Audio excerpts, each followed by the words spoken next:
সকলোকে মোৰ নতুন এটা ভিডিঅ'লৈ পুনৰ স্বাগতম জনাইছোঁ। আজি আহিছোঁ আমি মেৰবিল চাচনি, একদম পৰ্যটক প্ৰকল্প, খুব ধুনীয়া, আপোনালোকে আহিব পাৰে। চাচনি মেৰবিলৰ যিটো ইতিহাস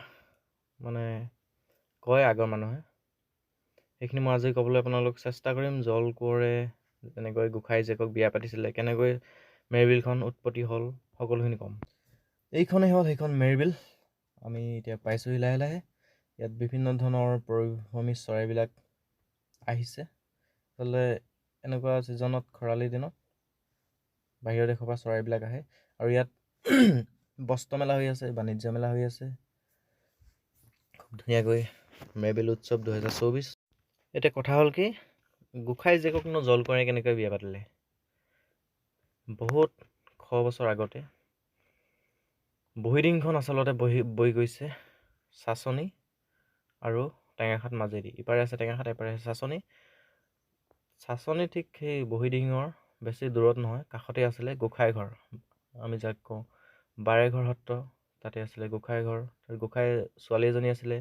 আগৰ মানুহে যিহেতু নদী পানী ইউজ কৰে, কোনো দমকল, টিউবৱেল, টেপ ছিষ্টেম নাছিলে, আপোনালোকে গম পায়েই। সেই তেতিয়া গোসাঁই ছোৱালীজনীয়ে জীয়েকে সদায় নদীত কাপোৰ ধুবলৈ যায়, গা ধুবলৈ যায়, পানী আনিবলৈ যায়। তেতিয়া জল কোঁৱৰে পচন্দ কৰিলে গোসাঁই জীয়েকক এদিন। পচন্দ কৰিলে, তেতিয়া গোসাঁইক সপোনত দেখালে যে জল কোঁৱৰে, আপোনাৰ ছোৱালীজনী মই পচন্দ কৰিছোঁ, বিয়া পাতিব খুজিছোঁ। গোসাঁইটো আচৰিত, মই কেনেকৈ জল কোঁৱৰলৈ পানীলে মই কেনেকৈ ছোৱালীজনী দিম? সেই তেনেকৈ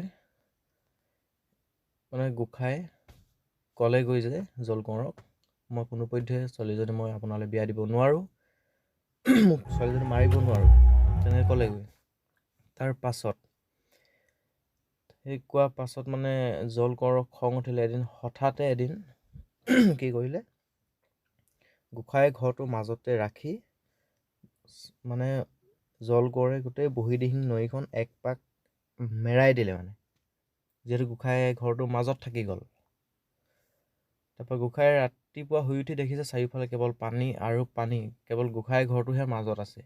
সেই মাজত থকাখনেই হৈছে, সেই যে মেৰাই দিলে তেতিয়াৰ পৰা হ'ল মেৰবিল। আৰু বাৰেঘৰ সত্ৰ, গোসাঁই ঘৰটো থাকি গ'ল মাজত। আমি এতিয়া জল এনেকৈ এতিয়া গৈ আছোঁ খোজকাঢ়ি কাঢ়ি। এইটো এটা বহুত ডাঙৰ দ্বীপ হয়, কেইবা শ বিঘাও হ'ব বুঢ়ীদিহিঙৰ তেনেকুৱা এটা দ্বীপ। তাৰ পৰা গোসাঁই এনেকৈ আকৌ সেৱা কৰি পিনে ক'লে আৰু যে আপোনালৈকে মোৰ ছোৱালীজনী বিয়া দিম, কিন্তু মোক আপুনি বাট এৰি দিব লাগিব। তাৰ পাছত বিয়া দিলে ছোৱালীজনী। বিয়া দিয়াৰ পাছত বাট এৰি দিলে। বাট আমি এতিয়া যিটো এটাই ৰাস্তা আছে, সেইটো ৰাস্তাইদি আপুনি যাব লাগিব মেৰবিল। আমি এতিয়া যিডোখৰ জেগা আপোনালোকক দেখাই আছোঁ, সেইডোখৰ জেগালৈকে। তাৰ পাছত বোলে ছোৱালীজনী বিয়া দিনাখন, যিহেতু গোসাঁই জীয়েকৰ বিয়া জল কোঁৱৰৰ লগত, তাৰ পাছত সোণৰ নাও আৰু ৰূপৰ নাও দুখন ওলালে পানীৰ মাজৰ পৰা, বহুত ডাঙৰ ডাঙৰ, একদম ধুমধামেৰে বিয়া হৈছে আৰু গোসাঁই জীয়েক। তাৰ পাছত যিহেতু সপোনত দেখুওৱা মতে কাম, সোণৰ নাওখনত ছোৱালীজনীক তুলি দিলে। তুলি দিয়াৰ পাছত দুইখন নাও পানীৰ মাজলৈ গৈ তললৈ ডুব গ'ল। তেনেকৈ বিয়াখন সমাপ্তি হ'ল। আৰু হঠাতে এদিন ছোৱালীজনী ঘৰলৈ আহিছিলে বোলে, মাত্ৰ এদিনেই আহিছিলে। তেতিয়া সকলোখিনি কথা ক'বলৈ যিহেতু মানা কৰিছিলে জল কোঁৱৰে, ক'বলৈ মানা কৰিছিলে, গোসাঁই জীয়েকজনী এদিন ঘৰলৈ আহিছিলে বোলে, জল কোঁৱৰে ক'বলৈ মানা কৰিছিলে যে জল কোঁৱৰনো ৰাজ্যখন কেনেকুৱা, তাত সোণৰ ৰূপৰ ৰাজ্য। গোসাঁই দেউতাকে সুধিছে আৰু ঘৰত ছোৱালীজনীক, সকলোবোৰে সুধিছে বোলে তাত কেনেকুৱা কি, সোণৰ ঘৰ, ৰূপৰ ঘৰ, সকলোখিনি সোণ ৰূপৰ, আৰু তাৰ খাদ্য প্ৰণালী কেনেকুৱা, সকলোখিনি সুধিছে। যিহেতু ছোৱালীজনীক ক'বলৈ মানা কৰিছিলে গিৰিয়েকে, ছোৱালীজনীয়ে তাই আকৌ আহি কিনে ঘৰত দেউতাক মাকহঁতৰ আগত কৈ দিলে। সেইদিনাখন ধৰি বোলে আহিব নিদিলে আৰু জল কোঁৱৰে। এই আজিও অহা নাই, সেইদিনাই লাষ্ট আহিছিলে। এইটো যিটো মূৰ্তি ইয়াত বনাই থৈছে, প্ৰতিচ্ছবি, সেইবোৰে ছোৱালীজনীক জল কোঁৱৰে বিয়া পতা দৃশ্য এইটো। ইয়াত সকলো মানুহবোৰে ফটো উঠে, ভিডিঅ' বনায়, খুব ধুনীয়া ঠাই, আপোনালোকে আহিব পাৰে। চাচনি মেৰবিল, খুব ধুনীয়া দৃশ্য এইটো। গোসাঁই জীয়েকক আচলতে জল কোঁৱৰে বিয়া পাতিছিলে। আৰু এটা কথা, এইখন হ'ল এইটো দৃশ্যটো, চাৰিওফালে কেৱল পানী আৰু পানী, মাজত সেইটো দ্বীপ, তাতে আছিলে গোসাঁই ঘৰ, মেৰবিল। ইয়াত আচলতে ইয়াত জংঘলত বাঘ, ঘোং, বান্দৰ, বিভিন্ন ধৰণৰ চৰাই পাব, সাপ, নেউল এইবিলাক। তাৰপৰা আমি 20 টকা দি আৰু তিনিটাই নাও উঠিলোঁ।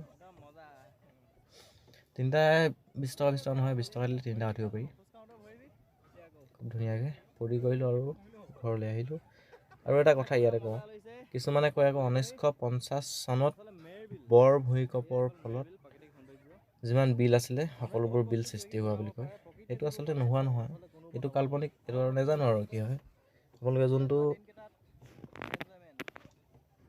ভাবে মানে সেইটোৱে ল'ব পাৰে।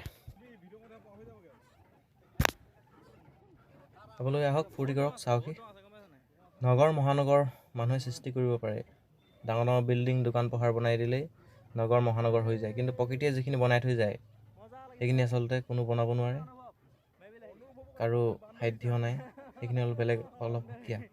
সেইখিনি উপভোগ কৰক সকলোৱে। জীৱন জীয়াই থাকক, মানুহ থাকে কেইদিন, জীৱন দুদিনীয়া। আহক, উপভোগ কৰক, ফূৰ্তি ফাৰ্তা কৰি মানুহে জীয়াই থাকিব লাগে। আজি ব্লগটো ইয়াতে সামৰিম। আচলতে সেইখিনি চাই থাকিব অলপ শেষলৈকে, স্কিপ নকৰাকৈ। লাইক, কমেণ্ট, শ্বেয়াৰ, ছাবস্ক্ৰাইবটো কৰি দিব দেই। Thank U.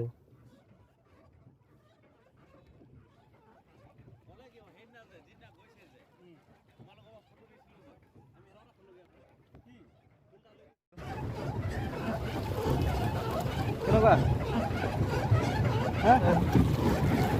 নাই আকৌ ভিডিঅ' এখন আহি আছে।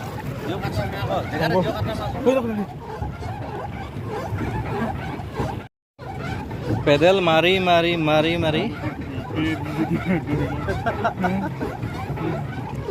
ঘূৰি আহিলোঁ।